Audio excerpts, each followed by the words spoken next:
सिलसिलेवार बम धमाके,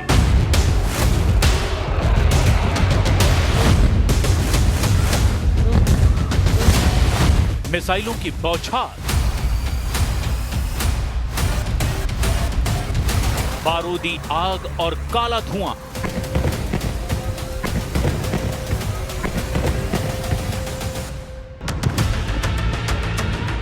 ये एक नए युद्ध का दृश्य है। इजराइल ने आर पार का युद्ध शुरू किया है।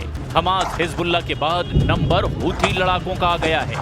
ये सना है, यमन की राजधानी, हूथी लड़ाकों का गढ़। इजराइल ने सना को बारूदी शमशान बना दिया।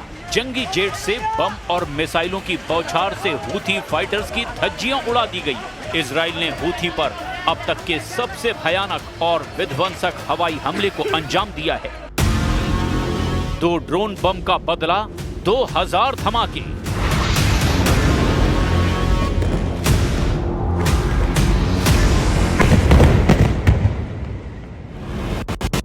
बीस जंगी जेट, 65 मिसाइल, बेहिसाब बारूद।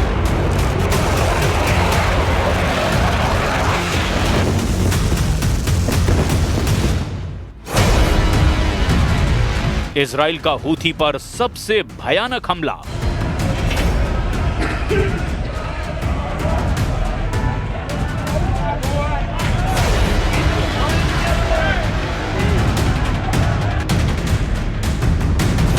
अब हूथी चीफ को जिंदा नहीं छोड़ेगा इजराइल।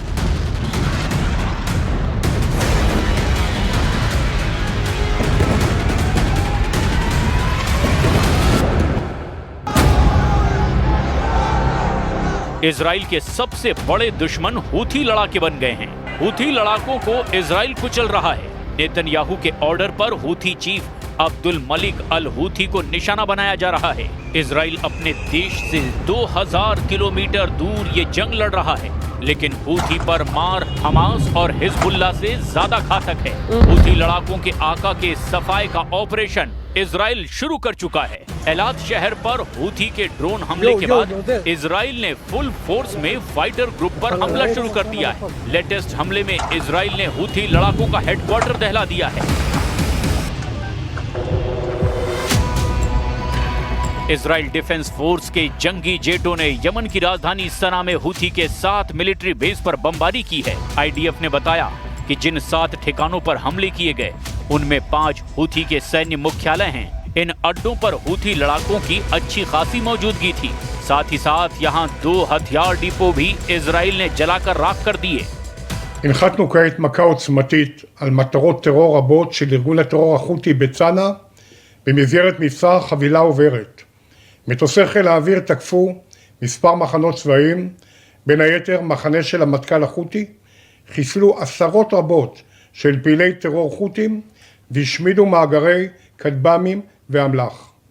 כמו שהבטחתי אתמול, מי שפוגע בנו इजराइल के हमले में हूथी लड़ाकों को जान माल का भारी नुकसान हुआ है। हूथी ने दावा किया कि इजराइल के हमले में 8 की मौत हुई है। हूथी लड़ाकों के अल मसीरा टीवी ने इजराइल के हमले के बाद ये वीडियो जारी किए हैं, जिनमें सना की बहुमंजिला इमारतें खंडहर में तब्दील हो चुकी हैं। अल रक्कास इलाके में इजराइल के हमले से भारी तबाही हुई है।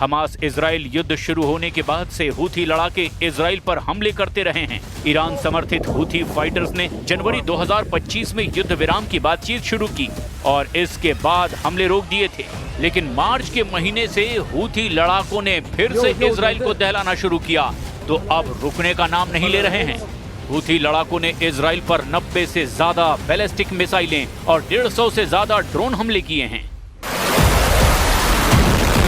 हूथी लड़ाकों के सफाई के लिए इजराइल और अमेरिका ने मिलकर के अब हमले तय कर दिए हैं। बीते अगस्त के महीने में ही इजराइल ने हूथी लड़ाकों पर सबसे जोरदार प्रहार किया। सना में हवाई हमला करके इजराइल ने हूथी की टॉप लीडरशिप का सफाया कर डाला था।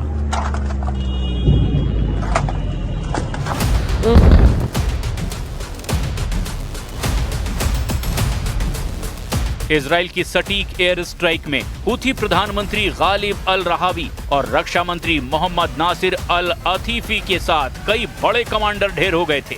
एक झटके में कई दुश्मनों को मिट्टी में मिलाने के बाद पीएम नेतन्याहू ने हूथी चीफ को डायरेक्ट धमकी दी थी। משטר הטרור החותי לומד בדרך הקשה שהוא ישלם ומשלם מחיר כבד מאוד על התוקפנות שלו נגד מדינת ישראל. מי שתוקף אותנו, אנחנו תוקפים אותו. מי שמתכנן לתקוף אותנו, אנחנו תוקפים אותו. אני חושב שהאזור כולו לומד את עוצמת היד והנחישות של מדינת ישראל. नेतन्याहू की तमाम धमकियों और हमलों के बाद भी हूथी लड़ाके बाज नहीं आ रहे, जबकि यमन के राष्ट्रपति नेतृत्व परिषद के प्रमुख रशद अल अलीमी अपने देश को बचाने के लिए अब इंटरनेशनल गठबंधन सेना की मांग कर रहे हैं।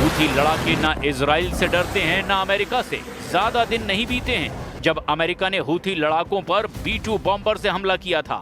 सुपर पावर ने हूथी लड़ाकों को कुचलने के लिए अपने जंगी बेड़े को युद्ध में उतारा था। अमेरिका ने फाइटर जेट ही नहीं, बड़े बड़े डिस्ट्रॉयर और मिसाइल क्रूजर से भी यमन पर हमला किया। लड़ाकू विमानों के साथ साथ अमेरिका ने अपना तिकोन देरागा क्लास के मिसाइल क्रूजर भी एक्टिव किए। लगातार कई क्रूज मिसाइल लॉन्च भी किए गए। ऐसे ही अमेरिका ने हिंद महासागर से जहाज की गुप्त लोकेशन से यमन पर लगातार कई हमले किए। अमेरिका ने दावा किया कि उसने हूथी पर पिन पॉइंट अटैक किए। अमेरिका ने हूथी लड़ाकों के खिलाफ हमला लाल सागर में कारोबारी जहाजों की रक्षा के लिए किया था। नवंबर 2023 से हूथी विद्रोहियों ने लाल सागर और अदन की खाड़ी में दर्जनों मालवाहक जहाजों को टारगेट किया। ऐसे हमलों में उसने मिसाइलों, ड्रोन और छोटी नावों का इस्तेमाल किया, जिसके जवाब में ट्रंप ने ऐलान किया था ना हूथी बचेंगे ना ही उनका एंटी शिप युद्ध। मगर जब जब गाजा पर इजराइल का बम गिरा है, यमन की तरफ से उन समुद्री जहाजों को टारगेट किया गया। एक तरफ Netanyahu made in America bunker buster बमों से गाजा को दहला रहे हैं, तो वहीं दूसरी तरफ हूथी के रॉकेटमैन लाल सागर से होकर गुजर रहे अमेरिका, यूरोप और इजरायली जहाजों को टारगेट कर रहे थे। ऐसा 2023 में गाजा और इजराइल के युद्ध के बाद से लगातार होता आ रहा था।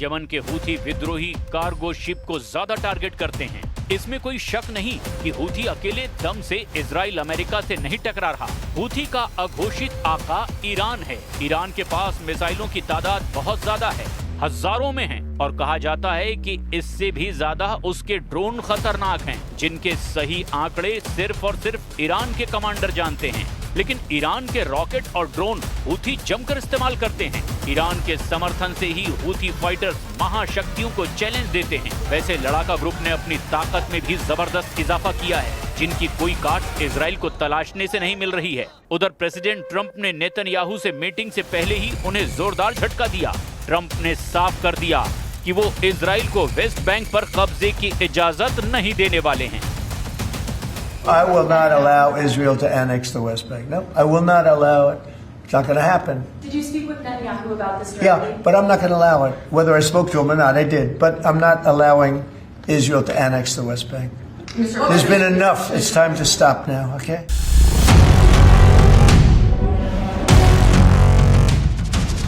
ट्रंप ने जब से तुर्की के राष्ट्रपति एर्दोआन को तवज्जो दी है, उनके स्टैंड इजराइल के हक में नहीं दिख रहे। उधर ईरान भी अब खुलकर इजराइल के खिलाफ ऑपरेशन ट्रू प्रॉमिस 4 का ऐलान कर रहा है। ये सैटेलाइट तस्वीरें ईरान के 2 मिसाइल सेंटर की है। पहली है पर्शियन और दूसरी है शहराज। दोनों मिसाइल प्रोडक्शन साइट्स पर फुल फोर्स में काम शुरू हो चुका है। ईरान की रॉकेट फोर्स जल्द यहां से बनी मिसाइलों से लैस होने वाली है, और शायद यही वजह है कि सुप्रीम लीडर अली खामनेई ने ट्रंप से एटमी डील से साफ इनकार कर दिया है। सुप्रीम लीडर ने कहा कि न्यूक्लियर डील ईरान के लिए हानिकारक है।